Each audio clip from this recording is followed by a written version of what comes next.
Lammikivitalon perustukset tehdään rakennesuunnittelijan tekemän suunnitelman ja ohjeen mukaan maaperästä riippuen joko antura, laatta tai paaluperustuksena.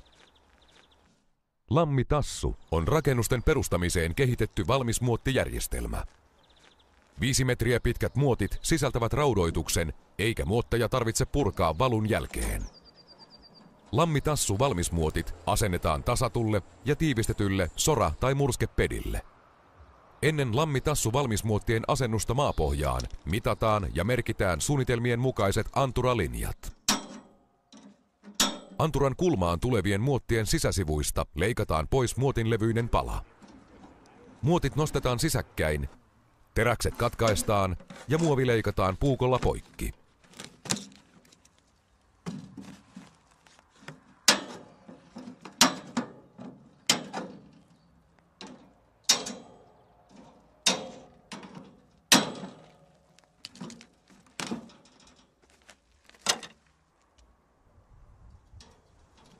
Leikatusta palasta taivutetaan 90 asteen kulmakappale, jolla muotit liitetään toisiinsa.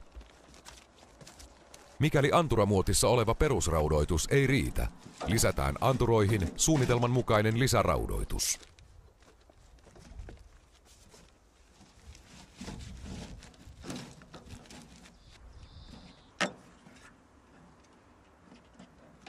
Asennustyö on moninkertaisesti nopeampi kuin perinteisillä menetelmillä tehtynä. Ennen valua muottiin merkitään anturan yläpinnan korkeus.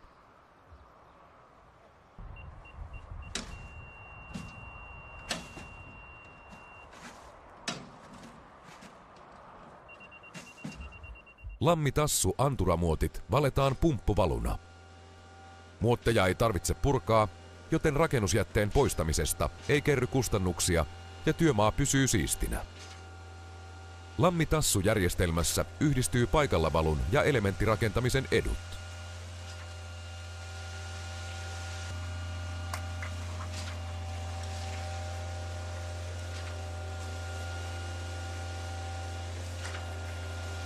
Anturan yläpinta tasataan oikeaan korkoon hierrintä, alumiinilinjaaria ja tasolaseria apuna käyttäen. Sokkelin rakentaminen voi alkaa seuraavana päivänä. Tutustu Lammitassu valmismuottijärjestelmään. Se on nopea, helppo ja edullinen tapa rakennusten perustusten tekemiseen. Lammikivet toimitetaan työmaalle nosturilla varustetulla kuorma-autolla. Kivilavojen suuruuden ja painon vuoksi on tärkeää, että työmaan harkkovarasto ja harkkojen sijoittelu suunnitellaan siten, että harkkojen siirtely työmaalla on mahdollisimman vähäistä. Pitempiaikaisessa varastoinnissa on veden ja lumen pääsy kivipakkaukseen estettävä peittämällä lavat esimerkiksi pressulla. Ennen lämpökivien ladontaa merkitään anturan yläpintaan seinien ulkopinnan linjat esimerkiksi räpsylangalla. Näin saatuihin kulmapisteisiin asennetaan linjalankaa varten linjaohjurit. Parhaiten ohjureiksi soveltuu tähän tarkoitukseen valmistetut alumiiniohjurit. Ohjurit asennetaan kummankin seinän suuntaisesti pystyyn vatupassin avulla. Lisäksi ohjurit reivataan kiinni anturan kylkeen.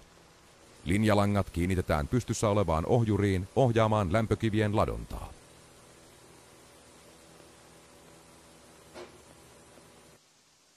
Mikäli antura on tehty tarkasti, ensimmäisen lämpökivikerroksen ladonta tehdään ilman laastia suoraan anturan varaan. Anturan ja lämpökiven väliin voidaan tarvittaessa asentaa kapillaarikatkoksi bitumikermi. Ladonta aloitetaan aina kulmasta. Linjalangan ja vatupassin avulla tarkastetaan ladonnan edetessä lämpökivien korko ja suoruus. Tarvittaessa kivet suoristetaan muovisilla ladontakiiloilla. Ladontaa jatketaan seinälinjan suoruutta ja korkoa tarkkailemalla sekä tarvittaessa kiiloja käyttämällä. Ehdoton edellytys ladonnan onnistumiselle on, että ensimmäinen kivikerros on suora.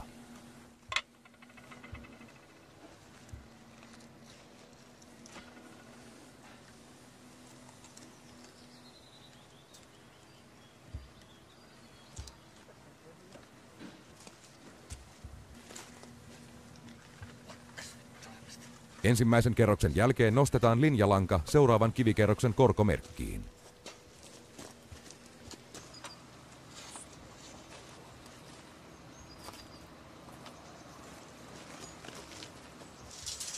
Lämpökiviseinät raudoitetaan aina rakennesuunnitelmien mukaisesti. Vaakateräkset asennetaan ladonnan yhteydessä ja pystyteräkset ladonnan jälkeen seinän sisään. Vaaka- ja pystysaumoissa käytetään lämmöneristeen kohdalla polyuretaanivaahtoa. Vaahdon tehtävänä on liimata kivet työnaikaisesti toisiinsa sekä varmistaa lämmöneristeen yhtenäisyys. Lämpökivien pysty- ja pituussuuntaisen aseman määrää linjalanka. Kivien vaakasuoruus tarkistetaan aika ajoin vatupassilla. Mikäli kiven yläpinta ei ole vaakasuorassa, voidaan kivi suoristaa muovisella ladontakiilalla. Ladontakiilat tilataan tehtaalta muun tilauksen yhteydessä.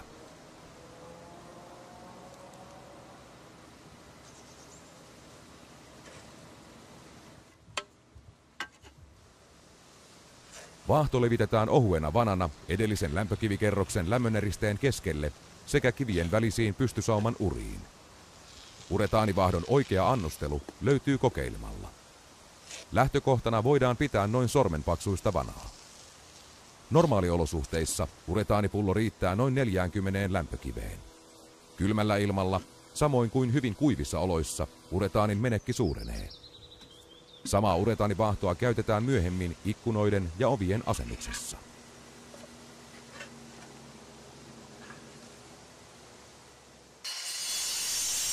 Lämpökiviseinän onteloihin asennetaan sähköputkitukset, jolloin työläältä kiviseinän uritukselta säästytään kokonaan. Helppoutensa vuoksi tapa soveltuu myös omatoimirakentajille.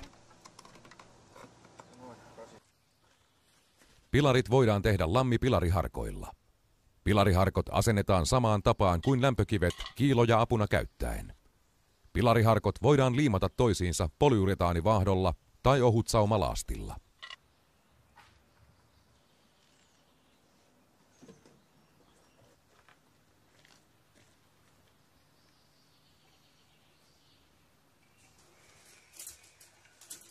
Eristämätön kantava väliseinä tehdään lammi muottikivillä. Väliseinä liitetään ulkoseinään leikkaamalla tai lyömällä pala pois lämpökiven kyljestä ja asentamalla teräkset syntyneestä aukosta lämpökiviseinän sisään. Muottikivet ladotaan ilman lastia lämpökivien tapaan. Ladonnan suoruutta tarkkaillaan vatupassilla ja tarvittaessa käytetään kiiloja harkkojen oikaisuun.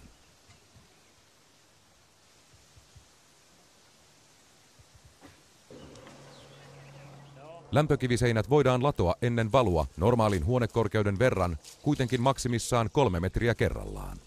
Seinän ollessa korkeampi suoritetaan ladonta ja valu 2 tai useammassa osassa. Kesäolosuhteissa seinä tulee kastella kauttaaltaan runsaalla vedellä ennen valua.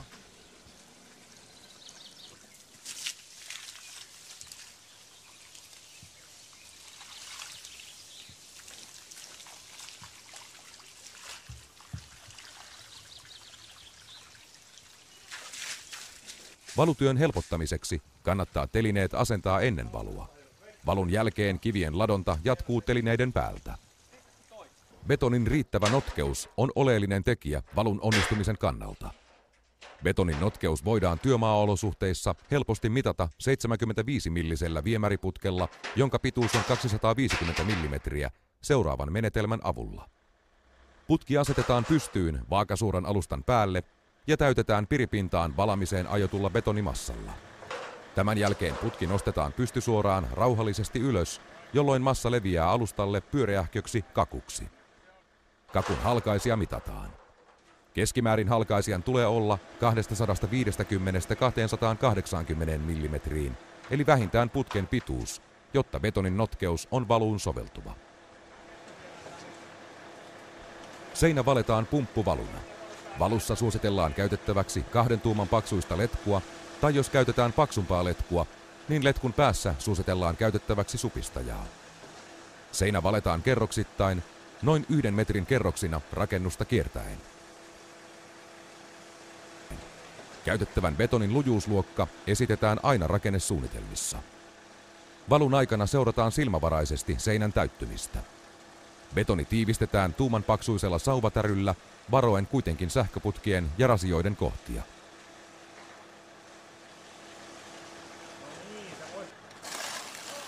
Työsaumassa ylimmän lämpökivikerroksen yläpinta tulee puhdistaa ennen massan kovettumista. Työsaumassa betonin pinta tulee jättää ylimmän kivikerroksen puoliväliin. Välittömästi yläpinnan puhdistuksen jälkeen tulee työsaumaan asentaa mahdollinen työsaumaraudoitus, ellei työsaumaraudoitus ole jo valmiina ennen betonointia. Työsaumaraudoitus on esitetty rakennesuunnitelmissa. Rakenteen suunnitellun lujuuden ja tiiviyden saavuttamiseksi tulee seinän jälkihoito suorittaa kuten normaaleilla betonirakenteilla. Kesäaikaan harkkorakenne tulee pitää kosteana 5 vuorokautta valun jälkeen. Jälkihoitoa ei saa laiminlyödä.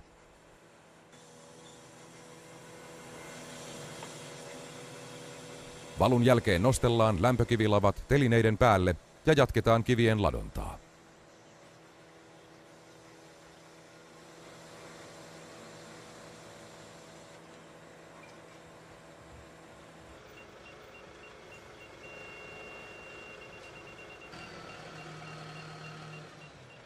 Kun ensimmäinen kerros on kokonaisuudessaan ladottu ja valettu, tehdään välipohja ontelolaatoista. Ontelolaattojen korko mitoitetaan piirustusten mukaisesti ja laatat asennetaan nosturiauton avulla paikalleen.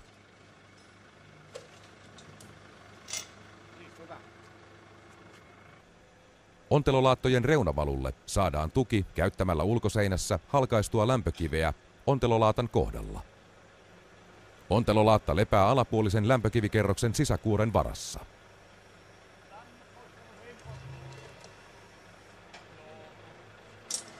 Liitoksissa tarvittavat teräkset asennetaan rakennesuunnittelijan tekemien piirustusten ja ohjeiden mukaan.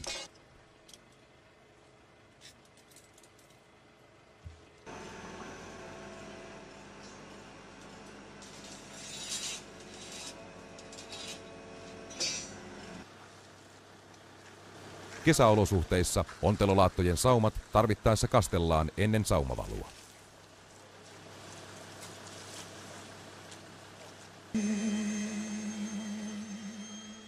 Ontelolaattojen saumavalu tehdään pumppuvaluna käyttäen samaa kalustoa kuin seinänvalussa.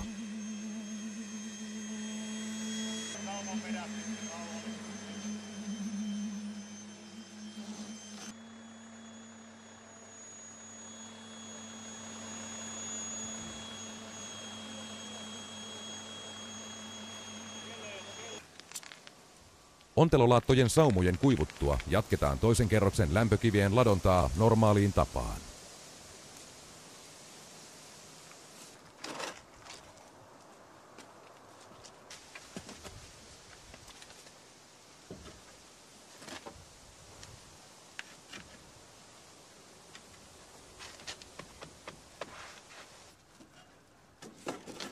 Kivien katkaisu on helppoa, sillä osa kivistä on esikatkaistu niin, että vain eristeosa katkaistaan tavallisella käsisahalla.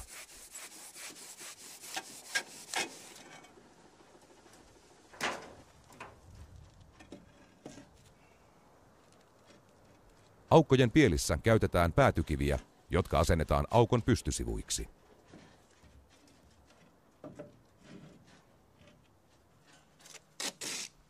Ovi- ja ikkuna-aukkojen ylityksissä käytetään patentoitua lammiliittoprofiilia.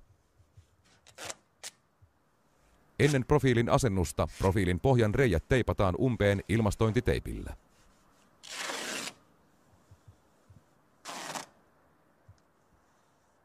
Profiili asennetaan 120 mm tuen päälle, joten työmaalla katkaistavat profiilit ovat pituudeltaan aukon leveys plus 240 mm.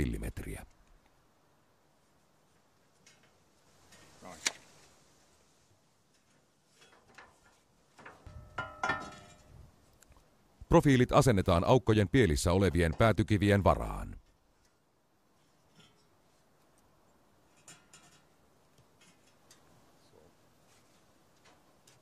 Aukkojen ylitykset tehdään tämän jälkeen normaalilla lämpökivellä.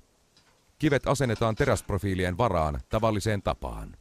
Leveät aukot tuetaan vielä väliaikaisesti betonivalun ajaksi.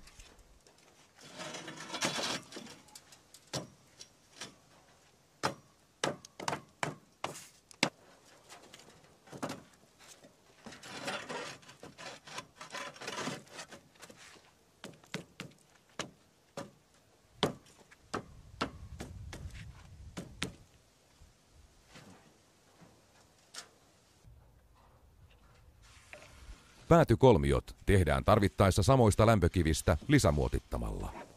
Laudalla ja muottilevyllä tehdään tarvittavaan kaltevuuteen sopiva muotti.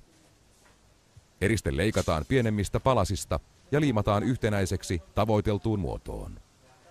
Valua varten tehdään muotille kannet, jotka voidaan kiinnittää muottiin tukevasti estämään massan valumisen valutyön edetessä. Näin talon ulkoseinäkivet on saatu ladottua. Valun jälkeen voidaan asentaa talon yläpohjan rakenteet ja vesikate. Lammikivitalojen vesikatteena käytetään yleisimmin betonikattotiiltä tai konesaumattua peltikatetta. Tässä kohteessa käytetään Ruukki Classic vesikatetta, joka asennetaan ilman erikoistyökaluja.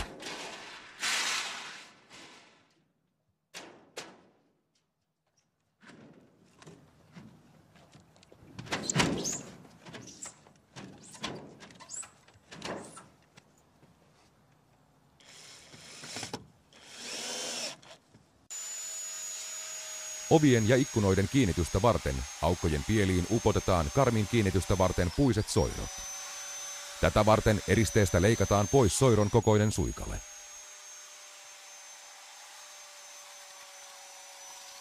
Eristesuikale poistetaan urasta esimerkiksi puukolla.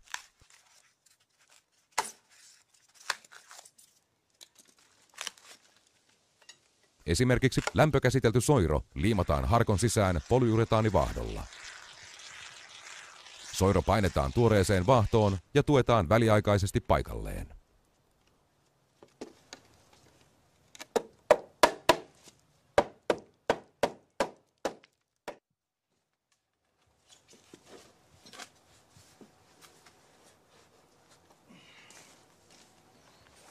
Uretaanivaahdon kuivuttua ikkunat ja ovet asennetaan paikoilleen. Ikkunoita asennettaessa voidaan aukon yläreunan kiveen asentaa toppariksi naulat. Näin ikkuna jää oikeaan kohtaan sitä nostettaessa. Aukon alareunaan asennetaan puukiilat sopivan raon saamiseksi eristettä varten. Ennen nostoa ikkunasta poistetaan lasiosat ja pelkkä karmi nostetaan asennusaukkoon. Vatupassilla tarkastetaan ikkunan suoruus ja mitalla ristimitat. Puukiilojen avulla karmi tuetaan paikalleen. Suoruus tarkistetaan vielä vatupassilla molempiin suuntiin. Lopullinen kiinnitys tehdään karmiruuveilla puukiilojen kohdalta karmin läpi lämpökiven sisällä olevaan puusoiroon.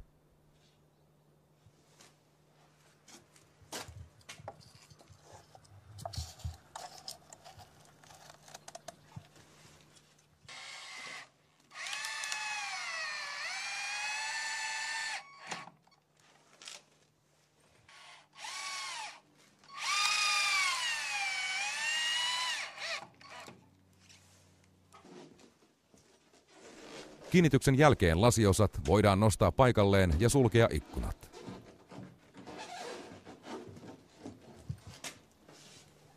Ikkunat tulee tukea vaahdotuksen ajaksi väliaikaisella tuella, sillä polyuretaanivaahto paisuu voimakkaasti ja saattaa painaa karmin kaarevaksi.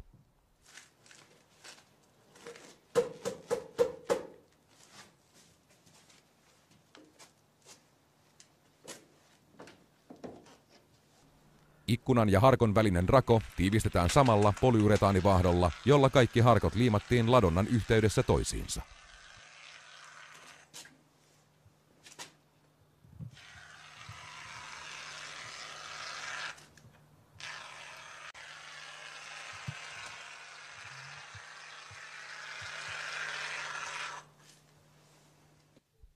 Kevyiden väliseinien tekemiseen käytetään lammiväliseinäkiviä.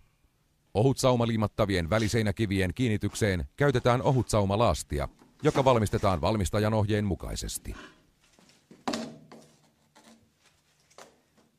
Tässä asennusmenetelmässä väliseinäkivet kastetaan tuoreeseen laastiin ja kivi asennetaan lattiaan merkityn seinän ulkopinnan mukaiseen linjaan.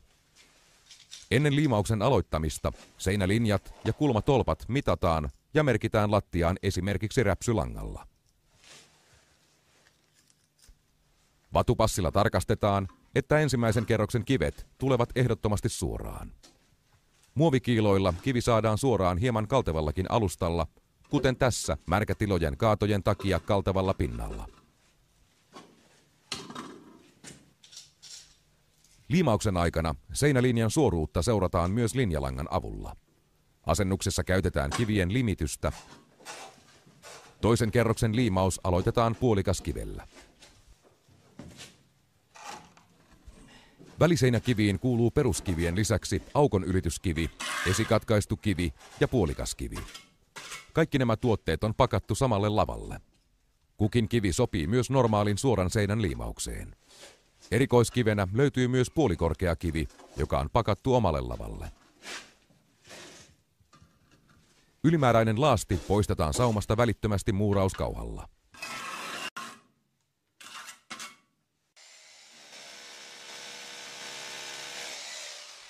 Väliseinä liitetään ulkoseinään esimerkiksi reikanauhalla, pika-ankkurilla tai poraamalla lämpökiveen reikä ja asentamalla harjateräs porattuun reikään, kuten tässä tapauksessa.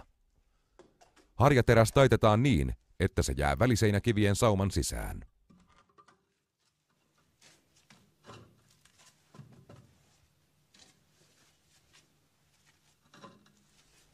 Sähköasennukset ja muut putkitukset on helppo tehdä väliseinäkivien sisään. Kivissä olevat reijät ovat reilun kokoiset. Tämä helpottaa putkitusten asennusta. Yhteen reikään mahtuu esimerkiksi hanakulmarasia.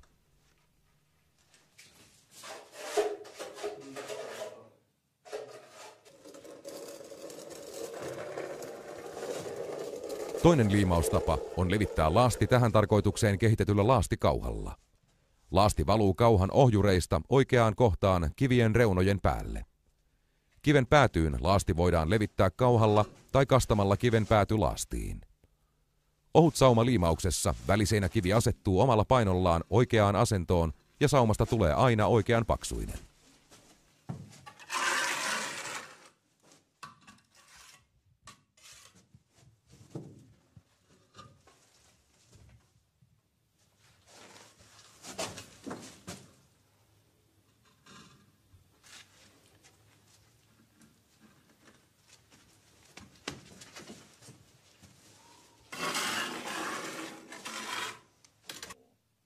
Sähkörasioiden paikat piirretään kiveen ja rasialle leikataan timanttilaikalla suorakaiteen muotoinen reikä, joka on hieman suurempi kuin asennettava rasia.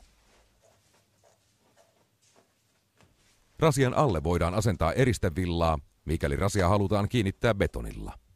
Rasia asennetaan muovikiiloilla paikalleen. Rasia kiinnitetään betonoimalla. Eristevilla toimii topparina sähkörasian alla.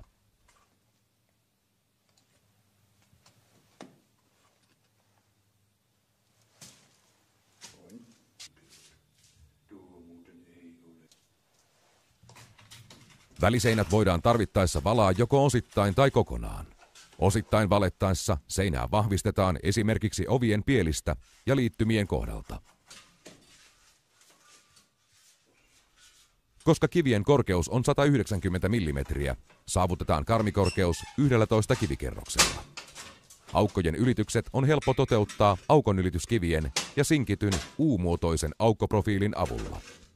Aukkoprofiili katkaistaan siten, että se lepää tuella noin 100 mm. Aukkoprofiili lasketaan tuelle, sitä ei tarvitse liimata. Teräsprofiili asennetaan niin, että uun sakarat osoittavat ylöspäin. Aukon ylityskivet tukeutuvat aukkoprofiiliin, jolloin ylitys syntyy nopeasti.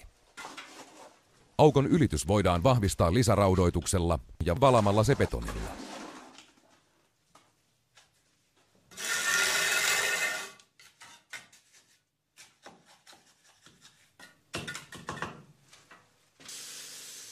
Kun Lammi-kivitalon ulko- ja väliseinät on tehty ja ladottu, on pinnoitusten vuoro.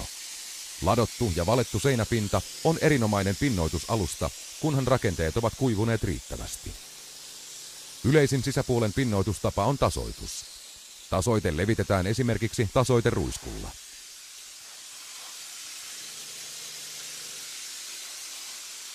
Kutistumishalkeamien vähentämiseksi suositellaan käytettäväksi lasikuituverkkoa tai vahvikekangasta, joka painetaan lastan avulla kiinni ruiskutettuun laastiin.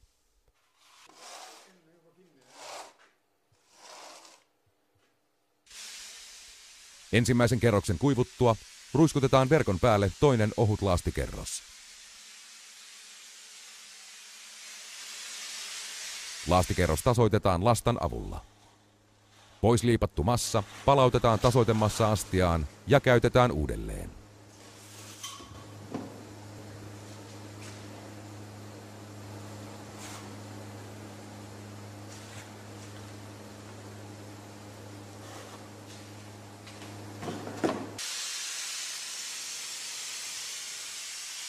Edellisen kerroksen kuivuttua ruiskutetaan lopullinen pintakerros. Pinta viimeistellään lastalla. Tarvittaessa kuivunut tasoite vielä hiotaan, minkä jälkeen seinä on valmis maalattavaksi tai tapetoitavaksi.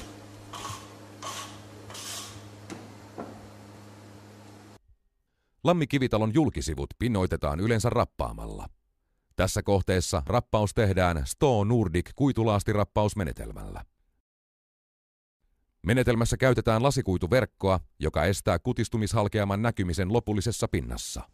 Verkko painellaan kiinni ruiskutettuun kalkkisementtilastikerrokseen.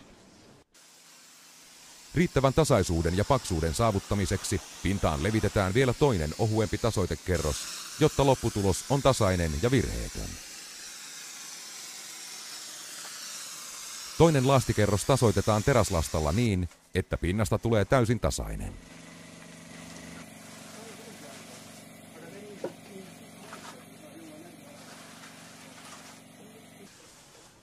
Pinta viimeistellään vielä hiertämällä.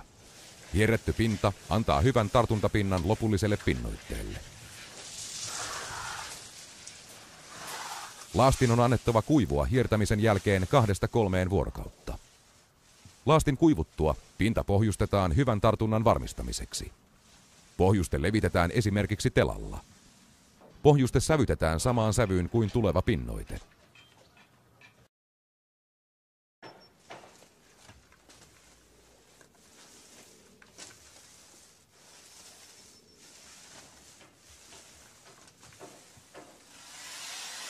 Lopuksi pohjusteen kuivuttua 4–6 tuntia ruiskutetaan lopullinen pinnoite. Pinnoite on läpivärjättyä ja näin julkisivuun saadaan samalla talon lopullinen tasainen väri.